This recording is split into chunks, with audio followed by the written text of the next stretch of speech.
Hi friends, this is Subrat here, and this is the 31st video on my Python series. And in this video I'm going to cover about Python list range function. So let's start. So range function is the one of the most important or frequently used function in Python programming language. So we need to understand it clearly. What is range function and how to use the range function? Suppose you want to create a list from 0 to 1000. For creating that, one way of doing this is you have to create a list variable and you have to insert each and every value manually. So 0, then 1, then 2, 3, 4, 5, 6, 7, 8, 9, 10. Like this you have to insert till 1000. So this is a manual process and it's a time consuming process. So generally in programming languages like Python, we won't do like this of approach. We won't go for this approach. To handle this problem, we have a range function. So in range function, what you will do, you will tell to the range function that from what range value you want your list. That means suppose I want values from range 0 to 1000. So I can pass 0 and 1000 as a argument to my range function and it will give me a list. So let's see what is the syntax of my range function. So the range function will take start, stop and step as an argument. So start indicating from which position you want to start. Stop indicating till which position you want to go. And step indicating it's an optional in nature integer value which determines the increment between each integer in the sequence. That means how much or how many numbers you want to jump while reading.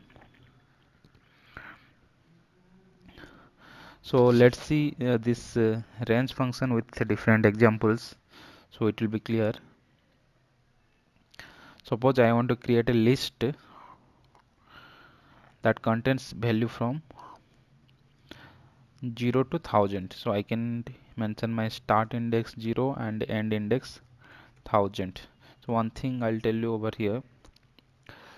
So if you are printing the list, it is giving me only range. So it is not giving me in a list format.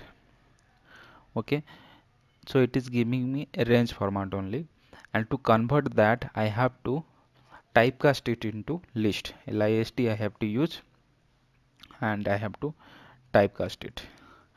Then it will give me a list from 0 to, let's see what's the output, 0 to 999.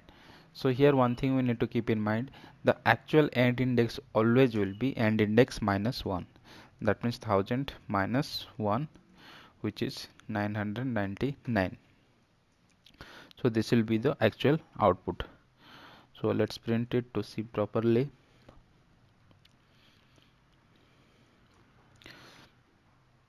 So these are the value it is getting stored. To type all this value manually, it is a too much time consuming process.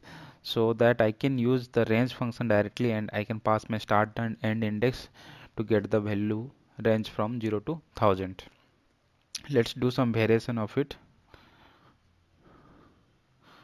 Suppose I have a list and let me do this 5 to 100 and let me print this list. It is giving me a range only.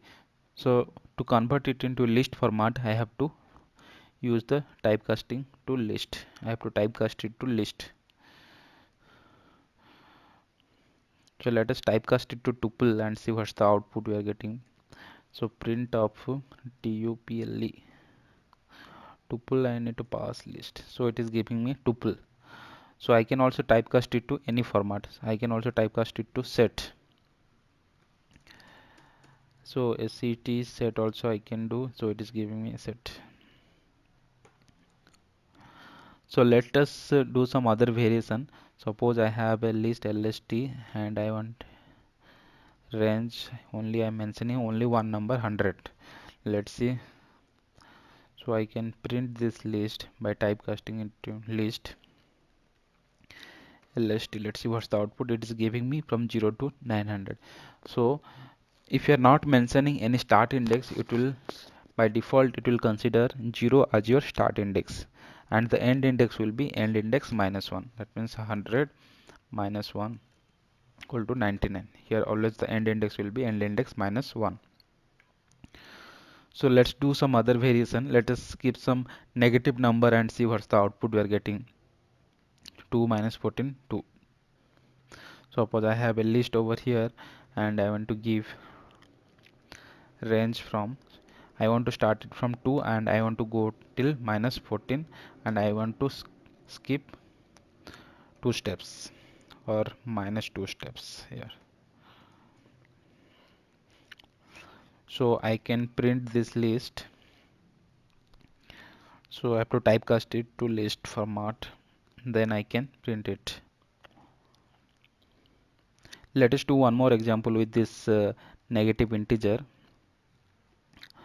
Suppose I want to go till 10, so we can track it. So let's see what's the output here. So here you can see the output is going from 2, 0, minus 2, minus 4, minus 6 and minus 8 only.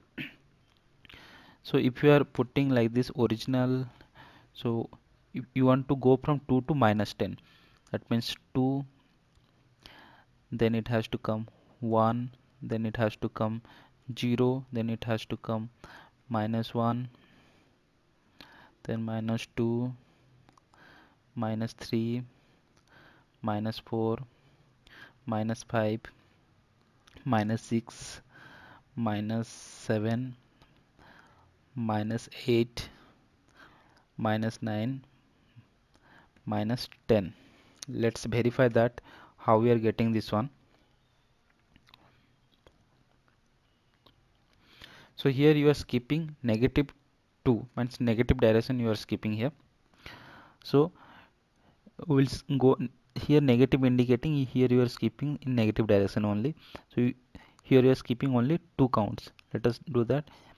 You are printing 2 and you are skipping 1 and 0. Your landing value is 0, that's why it is giving me 0.